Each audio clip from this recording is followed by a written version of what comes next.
1.3 में ही प्रश्न क्रमांक तीसरा करेंगे, जिसमें दिया गया है सिद्ध कीजिए कि निम्नलिखित संख्याएं अपरिमेय हैं। तो हमें 3 संख्याएं दी हुई हैं और इनको हमें प्रूव करना है कि यह अपरिमेय है।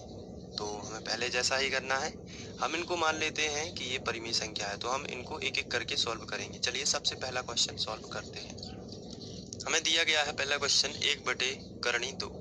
तो ये जो हमें दिया गया है ये अपरिमेय है, तो इसको हमें अपरिमेय सिद्ध करना है कि यह एक अपरिमेय है। तो जो हमें सिद्ध करना है उसके विपरीत आपको मानना है। जैसे हमें सिद्ध करना है कि 1/√2 एक अपरिमेय संख्या है, तो इसको हमें मानना है कि यह एक परिमेय संख्या है। तो माना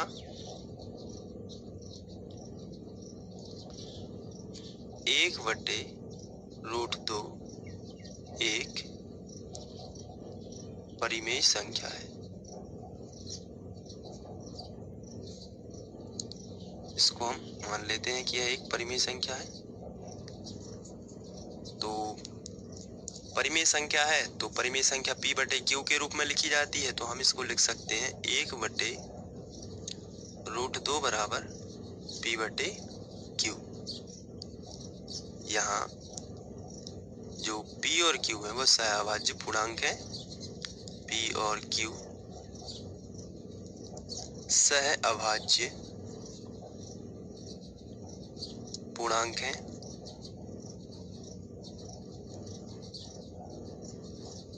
और q बराबर नहीं है 0।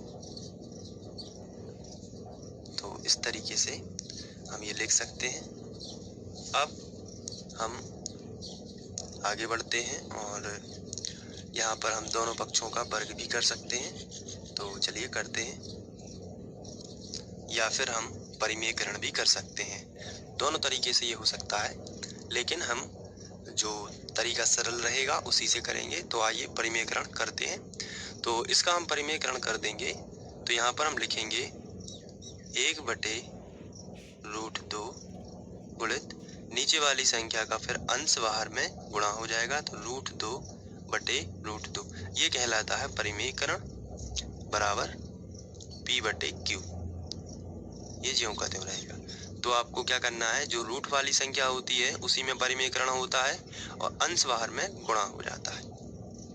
इसके बाद हम यहाँ से अब ऊपर ऊपर का गुणा करेंगे, नीचे नीचे का गुणा कर देते हैं। तो यहाँ से आपको ध्यान से देखना है, रूट का इसमें होगा 1 में गुणा तो उतना ही आएगा, क्योंकि किसी भी संख्या का 1 में गुणा होता है तो उतनी ही संख्या आ जाती है।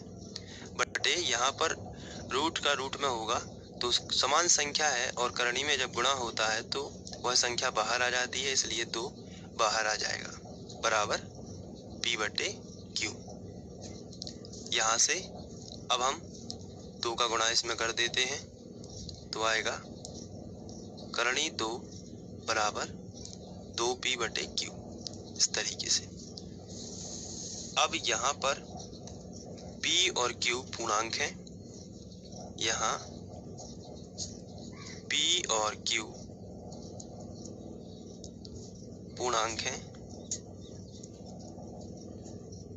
इसलिए 2p/q एक परिमेय संख्या होगी, एक परिमेय संख्या होगी। लेकिन या परंतु हम जानते हैं कि √2 जो है एक अपरिमेय संख्या है, परंतु हम जानते हैं करनी वाली सभी संख्याएं अपरिमेय होती हैं, आपको ध्यान रखना है। हम जानते हैं कि √2 एक अपरिमेय संख्या है, एक अपरिमेय संख्या है, अपरिमेय संख्या है। अतः हमारी कल्पना गलत साबित होती है, अतः हमारी कल्पना गलत सिद्ध होती है। अतः जब ये परिमेय संख्या नहीं है तो फिर क्या होगी, अपरिमेय। अतः 1/√2 एक अपरिमेय संख्या ही है, अपरिमेय संख्या ही है। तो इस तरीके से ये क्वेश्चन सॉल्व हो जाता है।